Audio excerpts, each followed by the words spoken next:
What is a crack, everyone? It's Nathan here, aka the Ramley Kern, and head instructor of Kern School of Combat.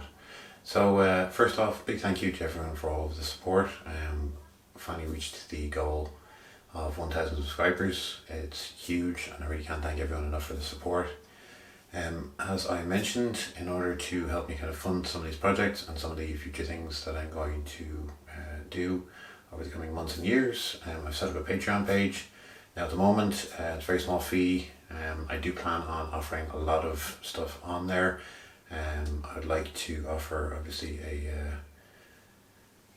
a series of kind of videos for those of you who've been watching, videos by request.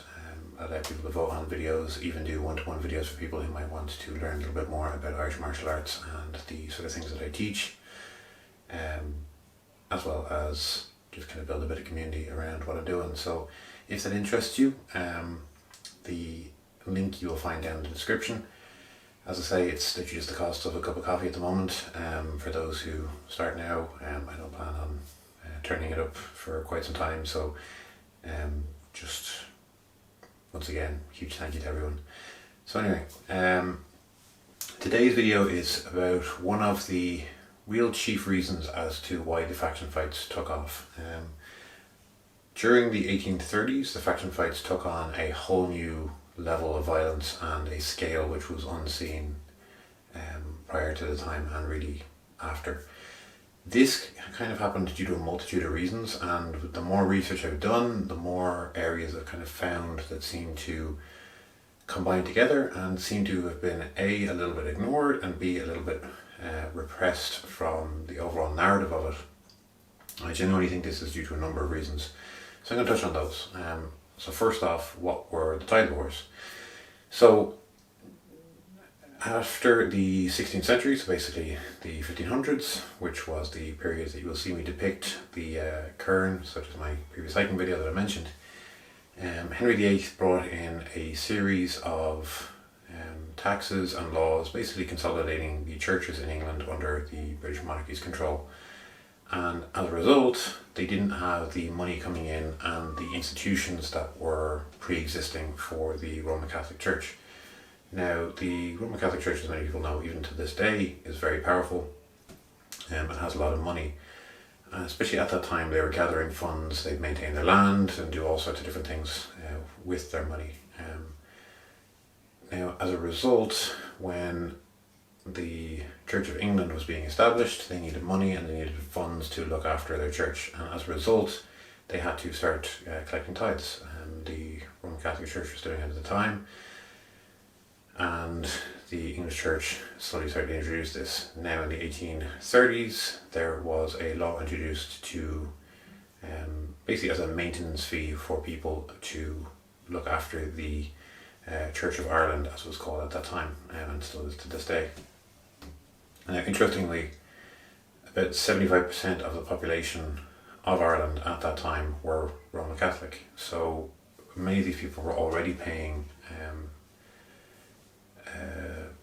support to the Catholic Church. So many of them didn't want to pay additional funds, especially to a religion that they weren't part of. And this led to a series of escalating tensions over the course of the 1830s. However, there was a few kind of things that happened just prior to this in the 1820s that kind of created a bit of a perfect storm, and this is what I was mentioning of a little bit of this period that gets a little bit ignored when it comes to history. So in the 1820s, Daniel Connell rises to power, and he was known as the Great Liberator of Ireland. Basically, he was the first outspoken and Catholic member of Parliament elected into Ireland, and as a result gained a huge following and a huge amount of support all across the country. And as a result, huge gatherings started to support him. Initially starting in the southwest of the country in Limerick and Tipperary, and kind of gradually spreading across the country from there. However, when he was elected in, these gatherings started. Now, these gatherings were by no means small, and especially if you consider at the time, most of these people wouldn't have had access to trains, and they definitely wouldn't have had access to any sort of car. But you'd have gatherings of tens to hundreds of thousands of people. And this is a spectacular number, even by today's standards. If you went to a concert with 200,000 people, you'd be very impressed.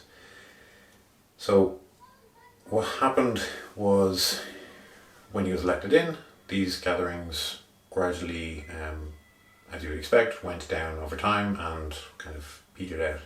However, in the southwest, they continued almost on a weekly basis and every Sunday, and these kind of developed almost into kind of these independent fairs, basically celebrating essentially Catholic culture and Catholic Ireland as such. And as a result, the faction fighting that was taking place was obviously moving into these. Now, like I mentioned in the previous video, the factions themselves were in many ways a vigilante force in a lot of Ireland. They were the ones who maintained order, maintained peace, and as a result, when you had large gatherings like this, they were the ones who often did that, but also they were often the ones who fought each other.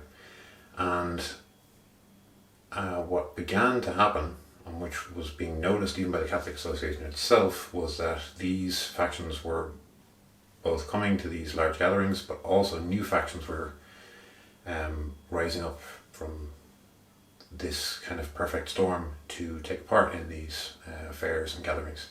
So just to quote a member of the Catholic Association at the time, just to kind of show you their feelings towards it. So we have a reference here from Thomas Wise, and this was published in 1828. So he's quoted as saying, "These factions, which had at various times so materially disturbed the peace of the country and interfered with the constitutional system of the association, began to reappear in the counties of Clare, Limerick and Tipperary under absurd designations. It was of the utmost moment to repress them before they extended too far into the south as to create a counterpower of uncertainty or undefined principle and intentions to the power of the association." So as you can see, the Catholic Association were really trying to create a positive impact on the country, and they did not want the factions to take over and create a negative image of what they were doing and who they were. And that is also, I think, perhaps part of why this part of history and the association between the two is perhaps left out. Now, the Catholic Association over time did do what they sought, and both absorb the factions into them and basically help eradicate the violence around the faction fights. However, in the 1830s, due to the size of these gatherings and the scales which they were growing, the violence reached a all-time peak level. And as you can imagine, when you have a population who are now starting to gather in larger and larger numbers, these faction fights escalated. However, what also did happen was that the violence in and around the tithe wars themselves slowly escalated, which really put many people in a very tense situation. So for those who are kind of unfamiliar with what happened, probably the best incident to kind of summarize what happened during the tithe wars is what is referred to as the Carrickshock Incident. So I just wanted to read you off a brief account of basically what happened during that. So on December 14th, Butler's party was following through the morning bands of locals in paramilitary formation, summoned by blowing horns and ringing of bells from the local Catholic chapels. About midday, they were on their way from Ballyhale and Hugginstown when they were confronted in a boreen, basically a narrow lane, in the townland of Carrickshock Commons, near the hamlet of Carrickshock and the neighbouring townland of Ballygarda. The lane was flanked by high stone walls, and 1,000 or 2,000 locals barred the route and surrounded Butler's group, shouting, "We'll have Butler or blood." A youth ran into the party and grabbed Butler, who was pulled back by a constable. The youth was bayoneted by 2 constables and shot by Gibbons. Butler was struck on the head by a stone hurled from the crowd. Captain Gibbons ordered his men to open fire, and they got off 20 rounds, but could not reload due to the confined space of the commons. The crowd began hurling rocks, from the walls onto the party. Within 5 or 10 minutes the fray was over. Butler, Gibbons and 11 constables have been killed or mortally wounded, and 14 constables severely injured by blows from rocks, mallets, hurleys and stabs from pikes and sides. 3 locals were killed and an unknown number were injured. Though not named in contemporary sources since 1907, the name of the 3 dead has been given as James Tracy, the youth who was bayoneted, Patrick Power and Thomas Phelan. So basically what happened in that incident was the constables were coming to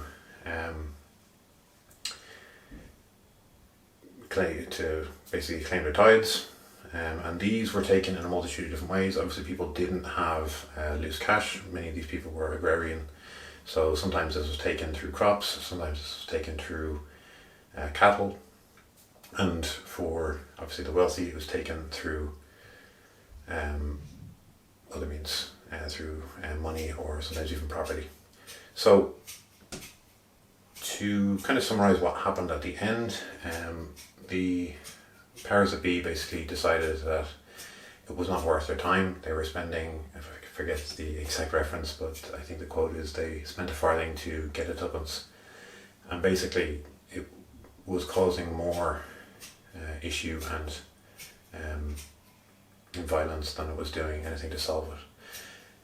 And to also kind of give you a bit of an idea as to how worried the British powers were at the time of the Catholic Association, by the late 1820s, 5/6 of the entire British Army on the Isles were stationed in Ireland.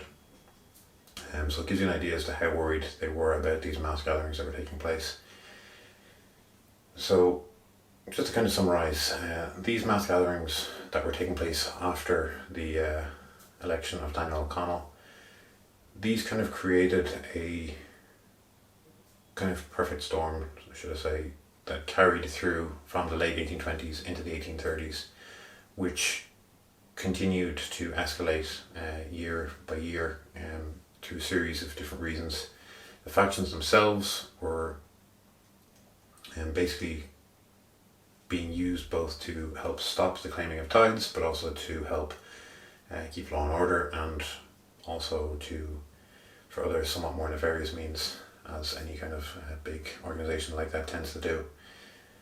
Now, this is very much a brief summary of a very large and broad topic, but I just kind of wanted to post this video to give you a bit of context as to why this period of history is very important when it comes to understanding faction fights and why they took place, and also to kind of understand some of the religious connotations that come when we're trying to discuss faction fights, both through the records that we have and obviously through the disputes that happened between Catholics and Protestants, and also through the recording of information. Sometimes it can be a bit skewed and sometimes it can be a bit difficult and kind of takes time to unravel the truth of the situation. So once again, I do hope you enjoyed the video. If you are inclined to support, the Patreon link is below. I will be doing more hikes, I will be doing more outdoor videos. I do plan on doing a bit of a kit review and also a bit of an explanation for some of the kit that I want to invest in for upcoming trips, which after my previous excursion has kind of taught me a few valuable lessons that I wanted to test out for it. So once again, I really do appreciate all the support everyone's given me. I really didn't expect this channel to take off and how it has, and I'm really just humbled by it. So once again, thank you very much. Salam.